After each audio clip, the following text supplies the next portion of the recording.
कार्तिक शुक्ल एकादशी ठारू पूर्णिमा पर्यंत कार्तिक मासर शेष 5 दिन को पवित्र पंचुक भाव में पालन कराए।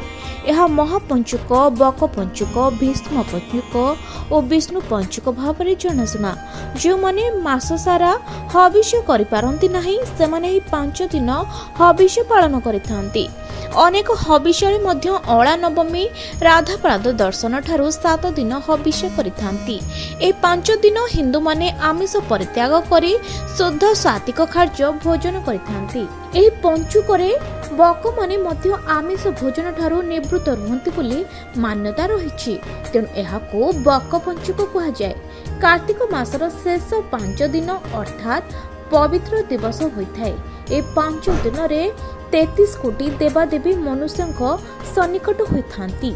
ए पंचुक दिन रे प्रति ओडिया घरर चौरा अगणारे मुरुज पड़े। विशेषकर 5 दिन भिन्न भिन्न प्रकार रंगोली पड़े। एही 5 दिन रे महाप्रभु प्रथम दिन रे ठियाखिया बेश, द्वितीय दिन रे बांकचूड़ बेश, तृतीय दिन रे त्रिविक्रम बेश, चतुर्थ दिन रे लक्ष्मी नृसिंह बेश और पंचम दिन बा शेष दिन रे रत्न सिंहासन रे सोना बेश बा राजराजेश्वर बेश रे दर्शन दी थांती। एही समय तुलसी पत्र चढ़ाई भगवान विष्णु को पूजा करने द्वारा समस्त देवता प्रसन्न हुए बरक।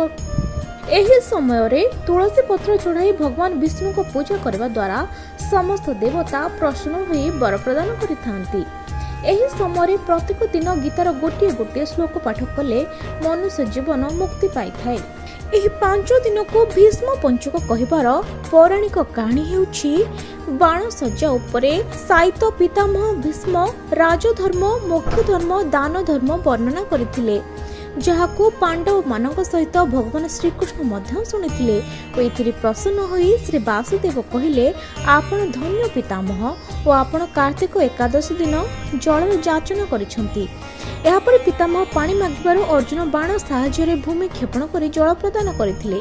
एथिसही 5 दिन रे जी आपनको जल अर्घ्य प्रदान करिवे से आपनको तृप्त करि परिबे।